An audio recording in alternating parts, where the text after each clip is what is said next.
You're listening to the 49 Carats Podcast, a 49ers Goldmine production with Stephanie Sanchez.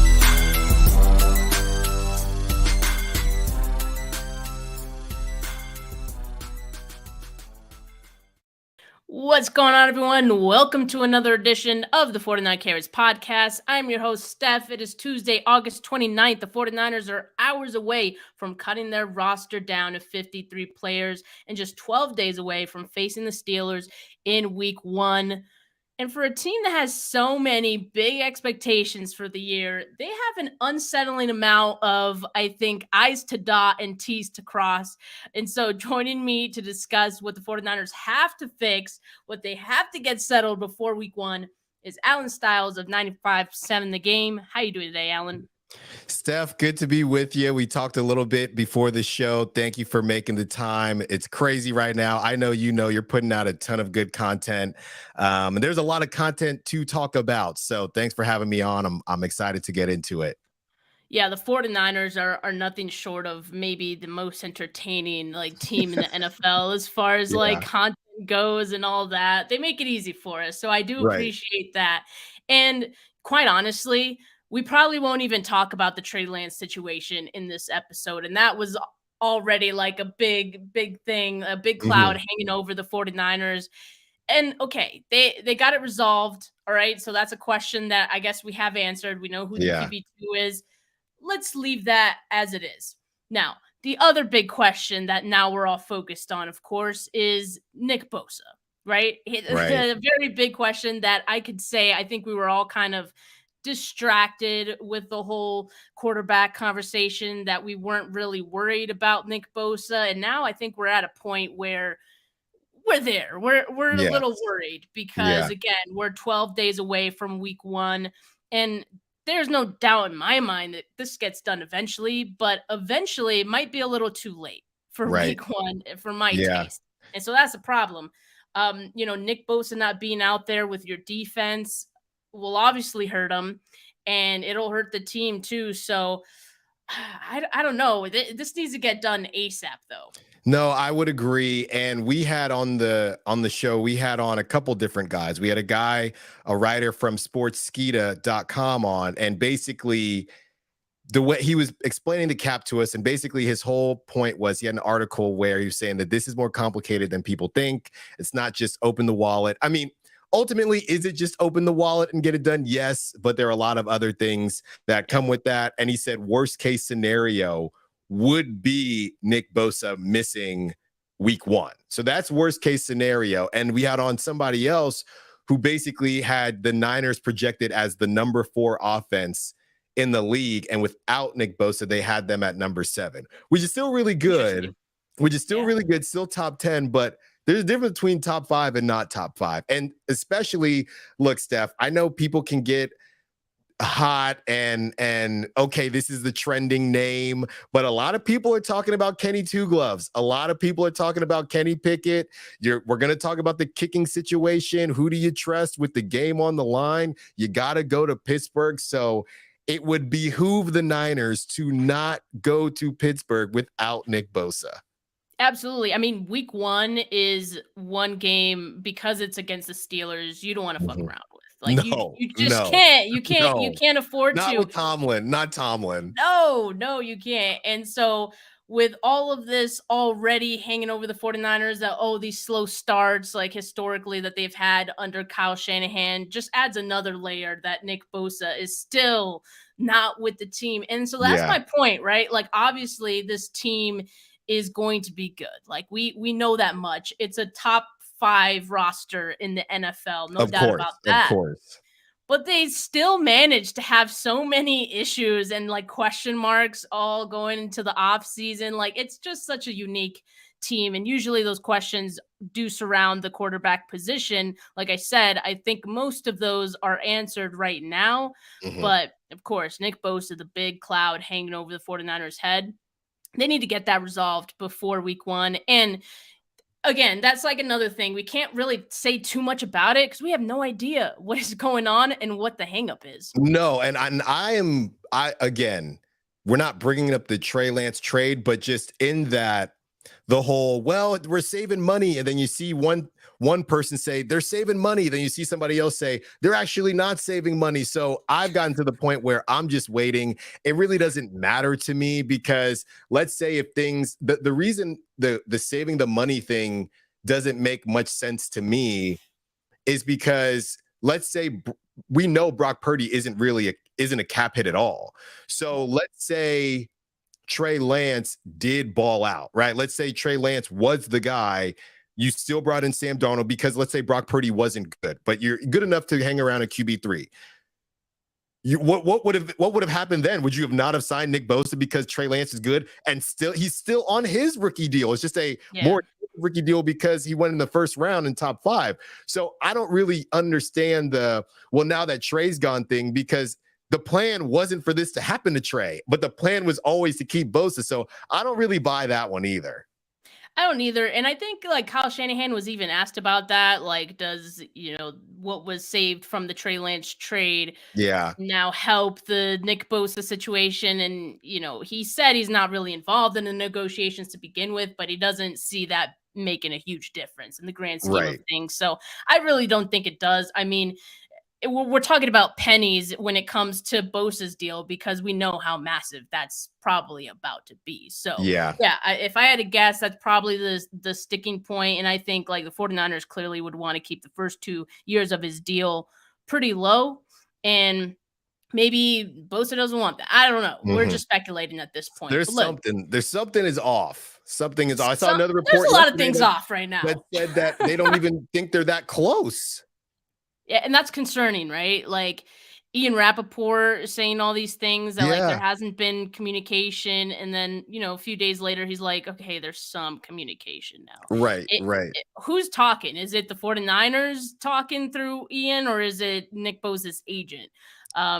Someone is. Somebody is, and it ain't local because the Trey Lance thing wasn't local. I think that was Ian Rappaport too. So none of this stuff is happening locally, which is another kind of weird layer to this. It's just bizarre. Whoever the leak is in the organization, they're taking it national. They're not going to the local people, but doesn't matter what is coming out. The bottom line is, are you prepared to go into Pittsburgh without Nick Bosa? And the question is for Kyle Shanahan, is he thinking about that? As much as he's saying, we're good, we're solid, I'm not worried about it. I think, what was it, 2 weeks ago, Kyle Shanahan said, this is how I saw it all playing out.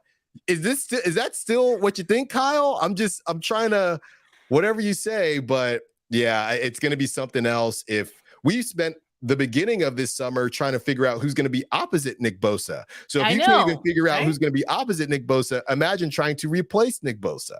That was our biggest worry of like starting the off season and going into the draft and simpler times. Like I kind of miss those days. Because looking at the depth outside of Bosa, it's really not great. And so I don't know if it's because we haven't seen Bosa in there that, it doesn't, it's like a, domino effect, not sure. But look, the one, I guess, positive that you can draw from the Nick Bosa situation is that with the roster cuts happening, and like we said, 1 p.m. Pacific is when those are going to be final, Nick Bosa at least won't count towards that 53 because currently he's on the reserve list, did not report. So the 49ers can sneak in one extra person on their roster, which I'm sure they're not complaining about in the interim while Nick Bosa is still holding out. But there's a lot of injuries like to account for right now, and that makes the roster cut conversation a little more complicated as well. And again, like we'll get a resolution or an answer to these things shortly in a few hours, but look, there's so many positions impacted: wide receiver, tight end, kickers, like the secondary. I mean, we talked about like Robert Beal, for example. He has a hamstring injury, and so what that does that help or does that hurt? Like them trying to figure this out, because keep in mind, there are some players who are probably not going to make the roster or weren't going to make the roster that are injured, and the 49ers would have to put them on IR and then do an injury settlement, which requires money. So like it makes this whole thing a little more complicated for the team. But one that I really want to talk about is the kicker situation, because to me, that's another really big question hanging over the 49ers right now going into week one. And week one, I would expect would be a defensive battle. It might come down to the kicker winning the game or making that final score there at the end, right? So the 49ers currently don't know who that guy is going to be. I can tell you right now, it's not going to be Zane Gonzalez, and I can tell you right now, it's not going to be Jake Moody. So who's it going to be? The 49ers reportedly are in the kicker market, via trade, things like that. I'm sure they're calling some guys too. They had work out with a couple guys yesterday.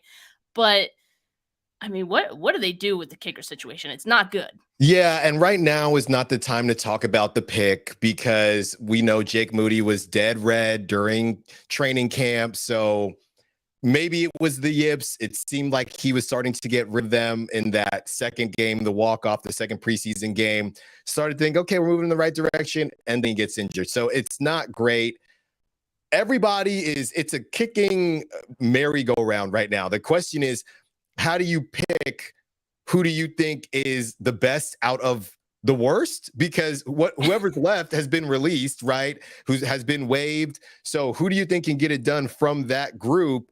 And the way I look at it is, all right, you can't go 0 for 2. You cannot go no Nick Bosa and have a issue at the kicking situation. That's why, again, Nick Bosa is so important because you're going to probably have it. It's going to be an unknown at the kicking situation. And they're talking about bringing back Robbie Gould. Is it possible? I think so. I think it's possible. I think anything is possible right now. I mean, the devil you know is better than the devil you don't. So see if he picks up the phone and see what happens there. If Moody is ready to go, great. You're going to be in a high level situation, like you said. I just feel like there's never any. Number one, I know it is a daytime game, but I feel like there's never any daytime games in Pittsburgh, and it's never warm. There's never a date. Everything's at night. It's always cold, and it's always a one-score game. So I know I'm joking here. I know it's a daytime game, and it should be pretty warm. But that one-score thing, I feel like Mike Tomlin is always in a tight game. So if you run him out the building and you boat race him, fine. If you don't do that, and this is a big deal, that's where things can get sticky. No, I'm telling you, I'm expecting this game to be really close. And so that's why the kicker needs to be figured out. Now, yes, a lot of people have been mentioning Robbie Gould. Look, in a perfect world, sure, Robbie Gould does come back. But if I'm Robbie Gould, why would I even pick up that phone? You know what I mean? Just because the 49ers are looking for a Band-Aid at kicker. Yeah. I mean, that much is true. They're probably going to roll with Jake Moody at some point in the season as soon as he's healthy. So why would Robbie Gould even come for just a few weeks when I'm sure there are some teams who are at least interested in him as a full season option? I mean, it just depends on where you're at with your pride, because it's kind of similar, to be honest. Is it really all that different than Jimmy Garoppolo coming back? I mean, the Niners they're famous for this stuff, and Jimmy had some things to say. I'm sure you saw on Sports Illustrated, Spicy Jimmy letting them have it too. So, I mean, if I'm Robbie, I'm thinking, all right, on one hand, I got my pride. You guys can kick rocks. You said I was done. The other hand, nobody else has picked me up. So I don't know how disrespectful it really was. And number two, they're top 5 for Super Bowl favorites. So I get to kick it. Even if you go with Moody, they would probably make Robbie number 2, I would think, maybe. See, that's where it gets interesting, because at that point, if you bring Robbie Gould back because of how this situation has all transpired, is there a scenario in which Jake Moody can maybe just spend the year on IR, like just Trey Lance him for 1 year? I mean, you could. I mean, anything is possible unless they truly think, hey, that's why they drafted him in the 3rd round. We need him now, and we don't trust. We trust Robbie. That's the thing. If you trust Robbie for week 1 in Pittsburgh, then you probably trust him in other situations. There would be more trust in Robbie Gould right now than there Yes. would be in Jake Moody. I could tell you that. Like, I Yeah. mean, Jake Moody was really shaky throughout the preseason. So Yeah. that's why I'm like, ooh, I wouldn't even be surprised if they were kind of, clenching a little bit at the thought of rolling with Moody, but they would have to do it just based on where he was. This Right. injury kind of, if anything, gives them kind of an out potentially. Do you remember this guy? I'll never forget, because it was almost not unheard of, but this was a couple years ago. His name was Robert Aguayo. Do you remember him on Florida State? So he went in the second round to Tampa, dead red throughout his whole career, and he could not, I think he played maybe 5-6 years in the NFL, but could never get back to where he was as a college kicker from the jump. Right. Like very similar to Jake Moody. So hopefully we don't have a similar situation there. But when Jake Moody started missing things, I thought, I've seen this story before, and I had to Google it because it's been a while, and I'm Googling Florida State kicker taken early. I didn't know how early, but yeah, they took him in the second round, and it did not end up working out. So hopefully we don't get there with Jake Moody, but number one, you got to get on the field and get your confidence right. Yeah, I mean, yeah, that is a big thing. So maybe putting him on ice wouldn't be, the best strategy. Yeah. But these are the decisions that the 49ers do have to make. So that's another thing. We already talked about Nick Bosa. We already talked about the kicker situation. At this point, going down to rosters and everything like that, I still feel like another question mark for me has been the nickel position for the 49ers. They signed Isaiah Oliver this offseason. They told us he was the best nickel available in all of free agency. They made it happen. And then in the preseason, he does not look like the best kicker. The best nickel in free agency. He doesn't even look like the best nickel on the team. Yeah. That's an issue. So, and then the 49ers try to tell us, well, there's competition there. I don't think it's competition because other people stepped up. I think, Ambry Thomas and Samuel Womack maybe just happened to be fine players to make it a conversation. But Isaiah Oliver, it's all because that hasn't worked out so far. Right. So it's interesting to see what they will do. Steve Wilkes has said, like, we can rotate those guys. I also think that's a cop-out answer because it kind of just works out that way, that because Isaiah Oliver is just not good enough to claim or say he's your nickel corner. Yeah. Neither is Ambry Thomas or Lenore. Well, Lenore, I'd prefer him to be on the outside, but there isn't anyone that's like, that's your nickel. And so now they're saying, oh, well, we'll rotate them, and probably hoping that one of those guys like steps up. But that's another question mark for me. Big one. No, I hear you. I guess the thing is, when you're talking about a top 5 defense, there isn't a perfect defense out there. I mean, there have been in the past, right? So you're going to have some holes. You just want to limit how big they are and how much they hurt you. So I hear you on it. I also just think that, okay, well, the Niners, they're so good in so many other places. And I like Sammy Womack a lot. I think he's got potential. But yeah, is it so much of, I guess the question is, it's based on how good the defense is in total. So is that position not good compared to the rest of the Niners defense, or is it just not good, period? Right. So that is what we're going to learn, and we're going to learn quick, because I've been watching those highlights of Kenny Two Gloves, and he's got he's got a lot of confidence right now. I'll tell you that much. He looks good for sure. He's definitely ready to take another step. And that kind of goes back to the Nick Bosa conversation too, because if the defensive line is good, it's going to make your secondary look better. Right. Now, if Nick Bosa is not out there, your secondary might struggle a little bit because the defensive line is then going to have more time to the quarterback. Exactly. Yeah. Someone like, as you mentioned, Pickett, who's looking good, like, he might be able to expose that in week 1. So again, you can't get into a situation where your nickel situation isn't resolved, and you can't get into a situation where Nick Bosa is still without his extension come week 1. So those things, I think, do go hand in hand. And I think like it's fair to question whether this defense may start slow. I mean, I know there's certain parts of it that, like Fred Warner, for example, you don't worry about a guy like Fred Warner. Right. Like he's always ready to go, always on 10. But outside of that, we're talking about the defensive line. The secondary has always been shaky. Steve Wilkes, I think they brought him in to improve the secondary as well. I do believe he will do that. But again, if the defensive line is not ready and they don't have that guy, Nick Bosa, then it could get ugly to start the season. And isn't Hooga injured as well? So yes, he has like a Baker cyst at the back of his knee. And so I didn't know this. I was like, Baker cyst, I don't think that's a huge deal. But then I was talking with Jay and Rob earlier on Bully Ball.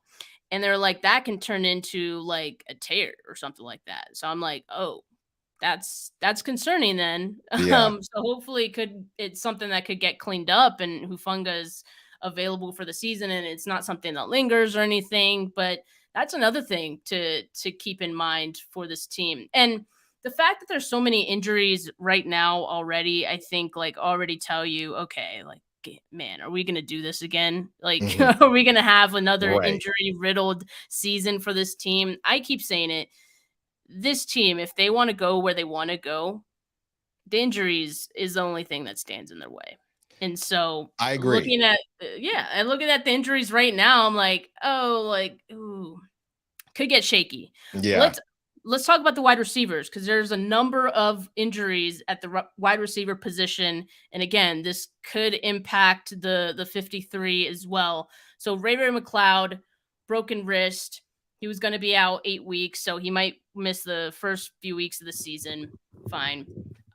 Ronnie Bell has stepped up, so at least the return game could maybe be okay while he's gone.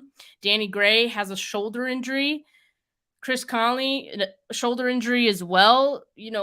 Danny Gray, Conley, those are guys who I think may or may not make the roster. And I only say that because Danny Gray, I think he was drafted as a compliment to Trey Lance and what Trey Lance would give you as a quarterback. And now with Trey Lance gone, what do you need Danny Gray for? I've never seen Danny Gray catch a ball from anybody other than Trey Lance. I don't think it exists. I don't think it's allowed. It wasn't allowed. I mean, it's so true. So, does that make Danny Gray expendable at this point? Do they say, let's just move on from Danny Gray? The injury could maybe, again, give them a temporary out where they just put him on IR for the season, and that could make way for Chris Conley, who again is working with a shoulder injury right now. But I think Chris Conley looked good in the preseason. I would keep him around, and he's also a veteran, so I like that presence as well. But I mean, it's interesting. They have some decisions to make at the wide receiver group as well. I guess the one thing that gives me solace is that Ronnie Bell did step up, and he looks pretty good. He did. And look, we know that there were some bad drops that led to interceptions, but young dude. And I've always said that Kyle Shanahan definitely has a type when it comes to players that he wants on his team, whether he drafts them or acquires them via free agency or trade.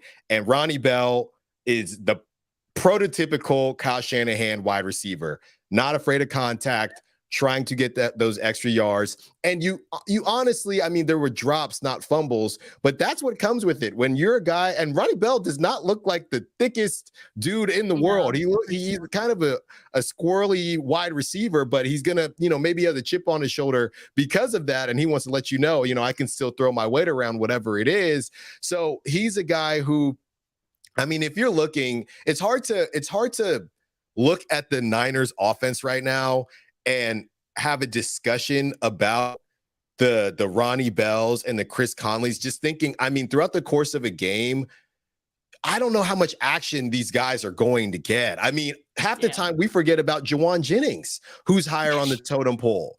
So, and to me, what's interesting is Juwan Jennings is a guy we know everybody loves a third and Juwan.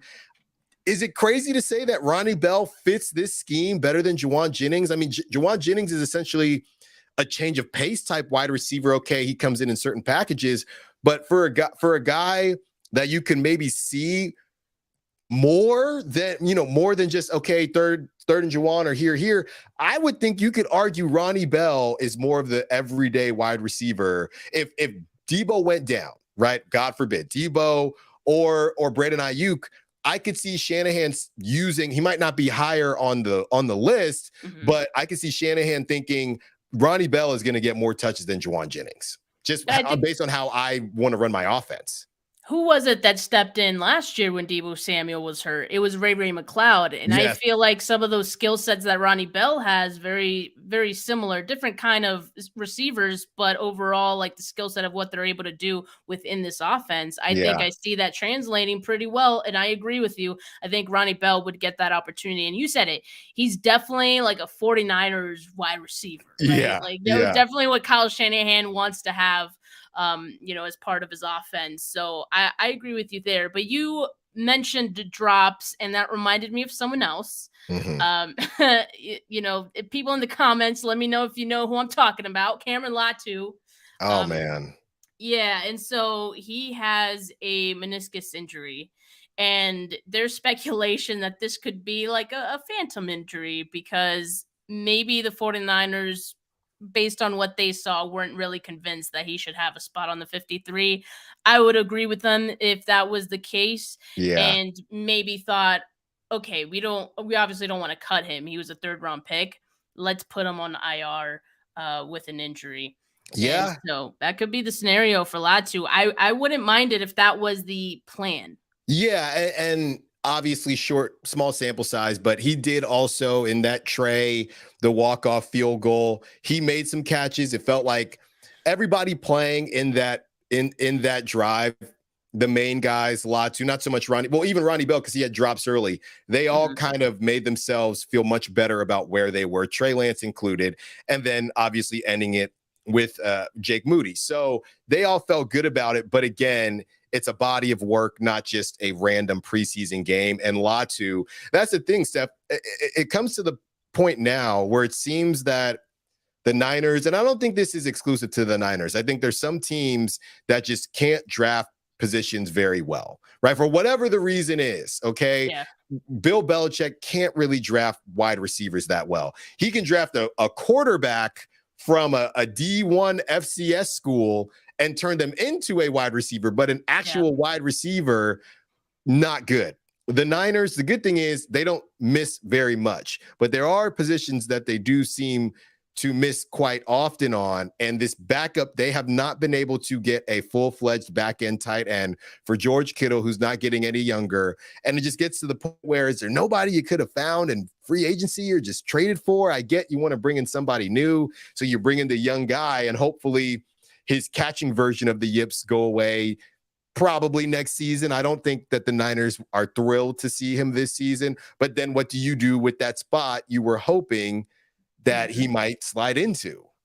Yeah, exactly. Like, I don't think the plan was to keep Charlie Warner and Ross Dwelly. I think the plan was to move off of those guys. And ideally this year, I will say that, tight end is one of those positions that's really it takes longer for tight ends to develop in the NFL than other positions. And especially in this offense. I mean, I think even George Kittle has spoken on how difficult it was for him to, get acclimated with the offense because there's just so much to do and learn and responsibility.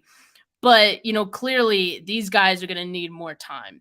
So now they kind of have to pivot a little bit. They're probably going to, continue on with Charlie Warner and Dwelly, and you're just going to have to wait to develop these guys. So yeah, Latu probably going on IR. I think that probably works out for the better for them for now, just because, I don't think Latu's, really ready. But I like these guys going on the practice squad. I would assume they go on the practice squad. Braden Willis and Troy Fumagalli. I think they looked pretty good in the preseason and throughout camp. So worth a gander in maybe next season. Yeah. Someone asked about or mentioned Quana here said with Trey gone, national media shifting their criticism and skepticism to Purdy. A lot of pressure on the kid. He's small and not good throwing to his right. I would push back on like the notion that national media is shifting criticism. I haven't heard any criticism on Brock Purdy really. I think there's there's fair questions with Purdy, but I think for the most part, he's looked good throughout the preseason. Mhm. And I don't think anyone who has seen him play in this offense, like there's no reason to be concerned other than, of course, like the elbow and how he would look. But I think those Right. concerns are kind of, for the most part, out the window. But Allen, yesterday there was like some reports from some of the beat writers. He was Oh, on this pitch count. He wasn't warming up with the team and then proceeded to take all the first team snaps yeah, in yeah. team period. Based on your reaction, it doesn't seem like you're very worried about that. No, and if you listen to me on 95.7 The Game, I have been thrown into this pile of being a Purdy hater when I'm not a Purdy hater. I actually, I was riding dirty with Purdy from day one. The Brock is hot. We made all these funny names about it. So I like Purdy. To me, I just think that you have to see more. He's not an unknown. I would say he's a some known. We know when he got in, he looked really good. We don't know. But for people who want to say, hey, he is our franchise guy, that's fine. The way I see it is, hey, he is the guy this year. And I honestly, Steph, I think that's how Kyle Shanahan is looking at it. I think he believes Brock Purdy can be the guy for the next 4 or 5 years, but he's really just looking at it this year because that's all you can do. And to the national media piece of it, I think it's just there's one less thing to talk about. I think the Trey Lance criticism, I think they're two separate entities. So when you decide we're moving off of our 3rd pick overall for this dude who looked really good in 8 games, he was undefeated, broke rookie records. Now, okay, well, since you're so in on this guy, and I think that's the thing, I put out a poll on my Twitter or X or whatever you want to call it not too long ago. And really the question was, and I want to know your thoughts on this, Steph. The question was, when you hear Lynch or Shanahan talk about Brock Purdy, does it feel like they're talking about him as in terms of him just being better than Trey Lance, more ready than Trey Lance, or ready, period? Because personally, the way they're talking to me, we've spent so much time talking about Trey Lance's development. Nobody's talked about Brock Purdy's development, right? I mean, it's just we're getting rid of Trey because he's not ready, which flips it to, okay, you're telling me Brock is ready, but is it more ready than Trey or ready, period? And I think that's what more people, it was 70-30. I had like 100 votes and it was 70-30, 70% said the way they're talking makes it sound like he's ready, period. And he's only a 2nd-year guy. I understand we don't have a large enough sample size of Brock Purdy to know, but I think based on what we have seen, he does look ready. Agreed. And so I would not be surprised at all if that was a sentiment inside the building. I mean, clearly it is. I think they're even more confident in Brock Purdy than we as fans are. Like, Kyle Shanahan calling Brock Purdy the real deal is, I think, enough for me to think, okay, like they're set on him and they do think he's a franchise quarterback. Now, that being said, like, you raise a good point that they're probably just thinking like this year. Yeah, because I forgot who said it. I keep forgetting who said it, but someone said that Kyle Shanahan is like very short-sighted and he's really just looking at like, this year or the next after that. And so Brock Purdy could very well just be the answer for this year and the year after that. And beyond that, we really don't know. I mean, Kyle Shanahan literally said we don't know who's going to be alive Sunday, right? So like that, and that, I think that's just the way he thinks. Yeah, no, I was just saying it. I think it was Peter King who said that, what you were talking about. I remember seeing that report too. And look, here's the thing. And again, I'm not hating on Brock. The question is simply, it is impossible to talk about this Niner offense and not talk about all the weapons. So the question ultimately is, if you don't get it done this year or next year, right? And we know Ayuk might be on the chopping block just based on numbers. At that point, I guess they're hoping 2 options. Either A, they win one or multiple while they are fully loaded, or B, even if they don't, by the time you lose an Ayuk, or dare I say a Debo for whatever, now you would feel like Brock doesn't need all of that at that point. So that's where I think they're stuck in between, just trying to figure out, okay, where are we? where are we going to be within Brock's development? Because that's the thing. I'll say this. Kyle Shanahan doesn't need a quarterback to throw guys open. Kyle Shanahan needs a quarterback to not miss guys when they are open. And that's what Brock Purdy does. He does not miss. Now, there are not many. I haven't really seen him throw guys open because he hasn't really needed to, right? Put it in a position where you can keep going and you don't have to reach backwards. We saw even Sam Darnold with a couple. We know Trey did it, but even Sam Darnold with a couple where you'd have to reach back. That's the type of stuff that it's a completion. But that type of stuff, I would imagine, pisses Kyle off because you're stopping your momentum. So it's less about this traditional, hey, this quarterback's got to beat you, vertical and things like that. Just put the ball where it needs to be. And a lot of people think of that as a slight on Brock Purdy, but it's really not. It's really just understanding the scheme. And look, could Brock Purdy air it out like other guys? I don't know. We might not need to find out, but ultimately it doesn't matter if the Niners are winning games. It doesn't matter. He doesn't need to. And that's the thing. Like, I don't think people, it's been so many years we've seen this Kyle Shanahan offense and so many quarterbacks in it. They're not an air it out offense. They're we're going to gash you. We're going to march down the field and we're going to let our playmakers, do the heavy lifting as well. And he schemes it up that way. So the quarterback really doesn't have to do much, not to say that it's easy, because I think now with all the quarterbacks that we've seen in it, and I think this offseason is a great example. Sam Darnold at times, like, not as good with like getting the timing right on some of these throws, but Brock Purdy, I would say, is far ahead in that department. I think even better than Jimmy Garoppolo in that regard.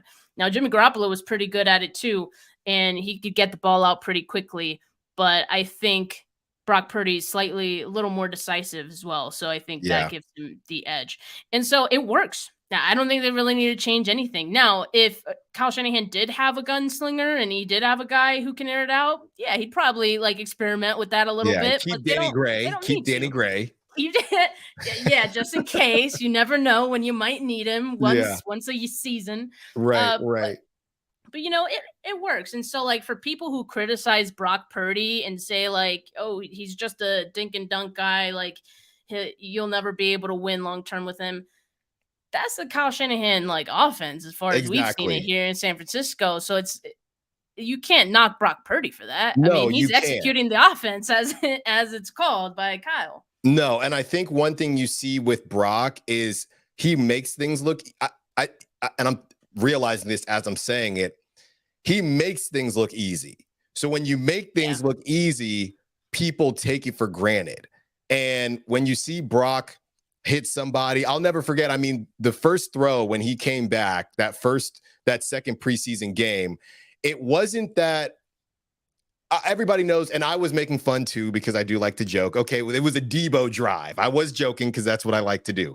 But that one pass to Juwan Jennings where he wanted the flat and it wasn't there, the short route, and then he found Juwan, as easy as that looked, right? It just spoke to the way he processes, because I feel like Jimmy and even in Trey, I wouldn't even put Trey in this category, but even Sam Darnold, when you see the half feet from Jimmy or from Sam Darnold, that means that whatever they've gone through in their mind, they've eclipsed, like they've hit their match. Okay, I was supposed to go here, then here, then here, and none of those are there, and now I'm kind of worried.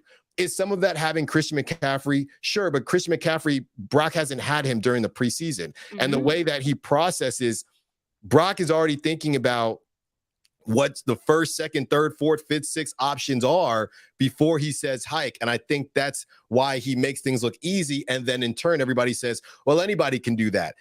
To be honest, and I'm not trying to, just bear with me here. Steph Curry, when you watch Steph shoot, it makes you feel like anybody can make a three-pointer. It makes it look easy. And in that way, I would say Brock does. And look, the offense helps. Having elite weapons helps. But the way that it's just, I'm just going to put it a little bit in front of Debo so he can keep stride and keep going. I'm just going to give it to Christian McCaffrey there so we can reach out his arms and keep going. And you think any Joe Schmo could do that. Well, no, and I think having Sam Darnold shows us, because you can throw Trey out. You can throw Trey out to the window, throw him to Dallas. He's in Dallas. We wish him the best of luck. Watching Sam Darnold, and Brock he played with the ones, but even with Sam Darnold, you can tell he can't. He's got the arm talent, There's a but drop again, off there. It's the arm talent for throws that we don't know how often Kyle wants to make. Yeah, exactly. I mean, I don't know why people think that you're a Brock hater because, like, I mean, that was a pretty good I might be being nice here. I might be being nice. Yeah. No, it is, but I think you make a good point. I saw someone say, and I don't think it's that far off, people might not hate it because of the comparison to the player, but someone said anything beyond the arm of Patrick Mahomes, they can see in Brock Purdy. I saw that. I saw that backyard football kind of, and like he thinks very quickly. It's very instinctual. I could see it. I could see it beyond the arm. I don't think that's a mini too Mahomes. far off. A mini Mahomes, sure. A mini Mahomes like with this offense, that'll get you number 6. That could get you number 6. And you know what's funny is, like, when I watch Mahomes, it reminds me of Steph Curry. Because it's very similar ways of like playing. It's like they're just having fun out there and showing off their talents, and it's very backyardish. So I guess maybe your comparison is pretty spot on. So. There you go. Yeah, there you go. Hey, we just got I just saw a tweet that Trey Sermon was just released by the Eagles. Crazy how that works. How the mighty have fallen. But hey. Right before we went live, we were talking about running backs, Allen. And, I've been thinking that the 49ers probably have their best running back group that they've had since Kyle Shanahan has joined San Francisco. I mean, obviously, Christian McCaffrey puts you well ahead of many backfields in the NFL. But I think from top to bottom, even outside of McCaffrey, I think there's some really good depth there. I mean, Elijah Mitchell, Jordan Mason, and Ty Davis-Price. However, I think there's concern over injuries. We've seen injuries in Elijah Mitchell, plenty of them. Yeah. And Christian McCaffrey, while he was healthy for, much of last year with the 49ers, I think it's also a fair concern for Christian McCaffrey. So you have some thoughts on Elijah Mitchell.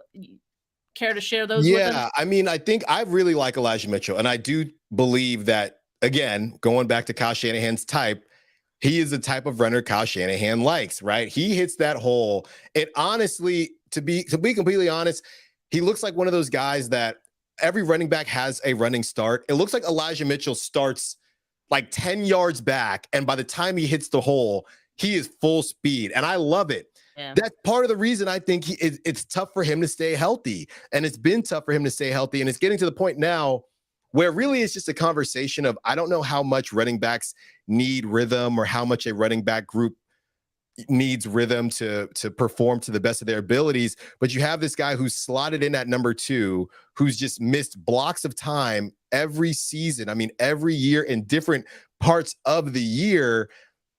Would it make more sense to maybe put him at that number 3 and decide between, I think right now it would be JP Mason, and just go with him and just say, hey, we can count, no offense, but right now, and you can come back and beat him, but just putting him back in this number 2 slot. And to be honest, I don't know about the morale of the group, but maybe Jordan Mason is thinking, all right, well, I'm going to get my shot. No, I don't want anybody to get injured, but chances are I will get a shot here. But I was just curious, your thoughts or anybody's thoughts on just the idea of, has Elijah Mitchell done enough to just get slotted in at number 2? Look, early in the offseason, because of all the injuries that Elijah Mitchell suffered and dealt with last season, I was thinking Elijah Mitchell might be a trade candidate. Now, the reason I don't really think that now is because he's been injured this offseason, much of camp and all that. But I have issues with thinking that Elijah Mitchell is reliable and that you can count on him to stay healthy. I don't think you can. Right. You can't. I mean, you can't. We know as much that you can't. That is why they brought in Christian McCaffrey, right? Among other reasons. But Elijah Mitchell, I think he's probably going to make the team. He will probably start the season as RB2 based on what we know and the Elijah Mitchell experience. He will probably get hurt. at some point. And then Jordan Mason will, become the RB2 as he finished the season last year, right? Yeah. And whether or not like Jordan Mason does enough to, you know, lock down that spot and take Elijah Mitchell's job there, I think we need to see that. Jordan Mason has dealt with some fumbles this offseason, which he had pretty good ball security last year. And Right. so that's something that's kind of rearing its ugly head, and we hadn't seen it before from Mason. Going into the regular season, if that's something that we see again, that would leave the door open for Elijah Mitchell, even if he did get hurt, right? Yes. That's my concern. Yeah, and maybe it's the idea of being more reliable when you're on the field. One player is more reliable when they're on the field. One player is more reliable to be on the field. So ultimately, that becomes the conundrum for Kyle Shanahan. But when you have two healthy guys, and let's not forget TDP, you're in a great spot. The thing about depth is everybody wants depth, but you don't necessarily want to go through it, right? I mean, we want to have depth, but we don't want to see every running back. That's not what we want. So, and it'll be interesting. I mean, look, one name we haven't even said in the backfield is Debo. So Debo is a guy who I think was affected by Christian McCaffrey coming in, changing quarterbacks. Now you got Christian McCaffrey. So Debo, we know he is definitely, the way he was running in that preseason game too, we know Debo has something to prove.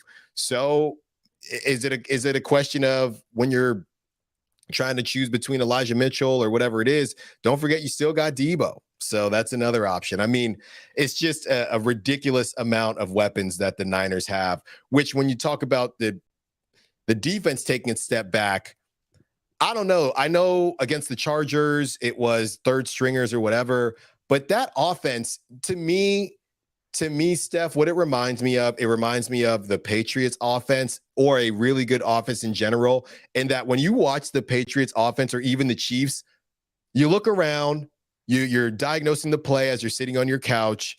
And when the play happens, okay, it looks like they're dead in the rights and somebody's wide open.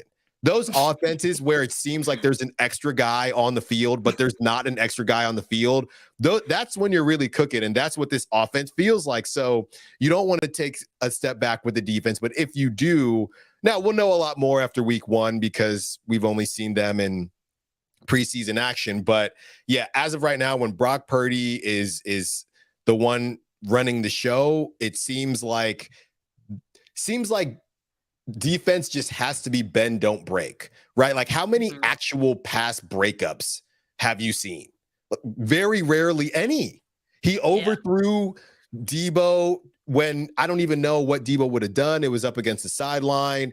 Like there's just not a lot of balls that get broken up, right? And that's partly because of Brock's placement and partly because of just having elite weapons to where these defenders can't stick with. Yeah, I mean, that's a good point. I feel very comfortable watching Brock Purdy operate the offense, a lot more comfortable than I felt watching Jimmy Garoppolo. And I think that speaks volumes. So we're at about almost 50 minutes here. So we'll take one last question from Quana. 1 star on the team that progresses and 1 star who regresses this year. Let's see.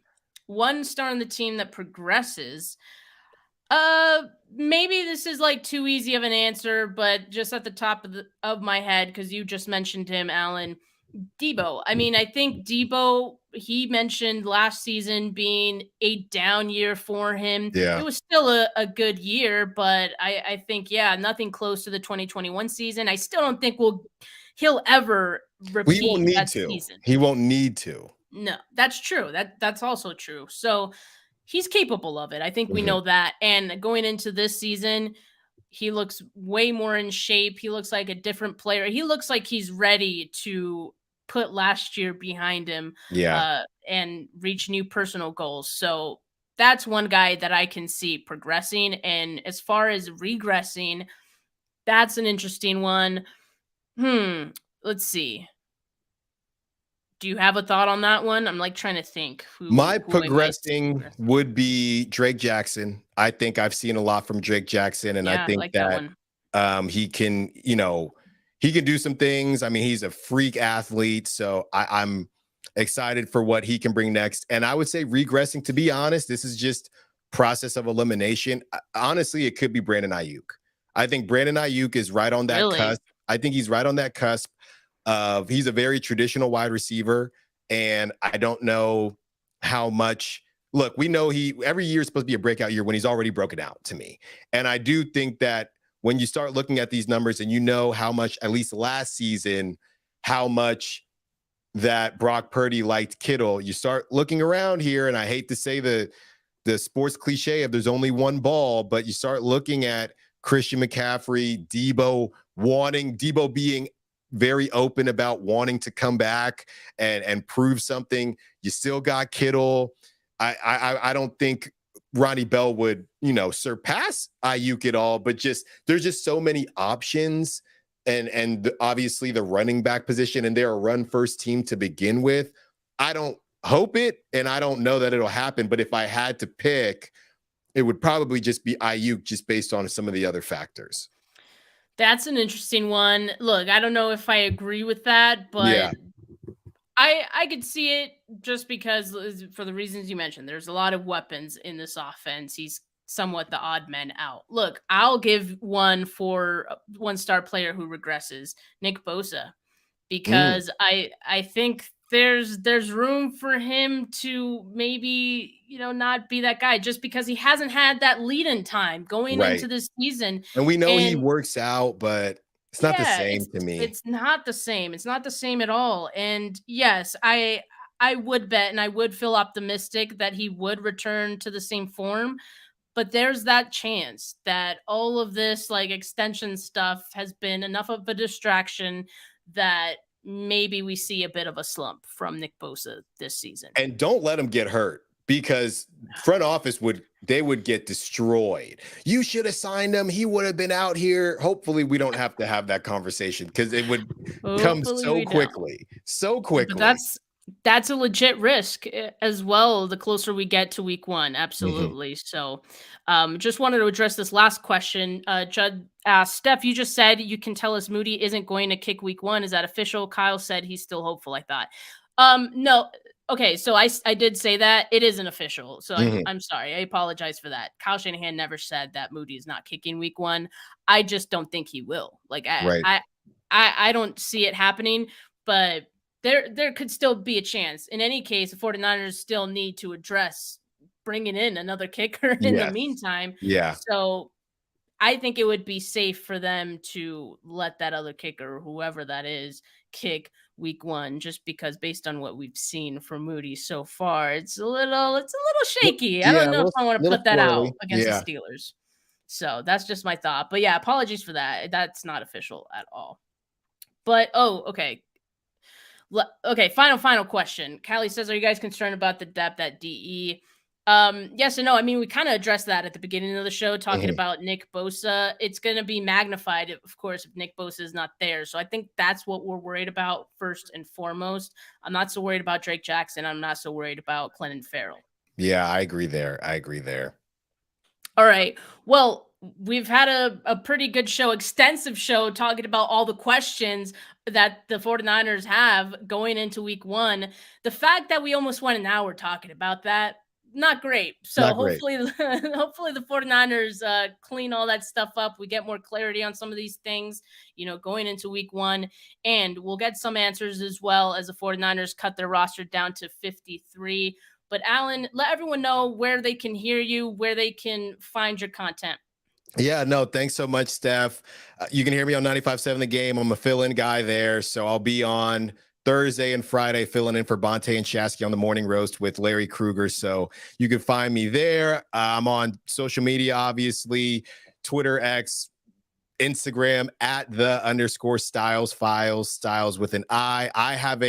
I just started a YouTube channel maybe about a month ago, Styles Files. So you can find me there doing similar things. And I had on Ray Ratto on my show not too long ago, interviewing kind of media members that have been around. I'm trying to get some athletes, but I'm working on it. I'm working on got my clout up first before I can pull some athletes. So that's where you can find me. Oh, you got clout. Come on now. But Allen, thank you so much for joining me today. For all of you guys that tuned in, thank you. Make sure you like this video. Make sure you subscribe to the channel if you have not yet. But for now, have a good rest of your Tuesday, folks. Peace.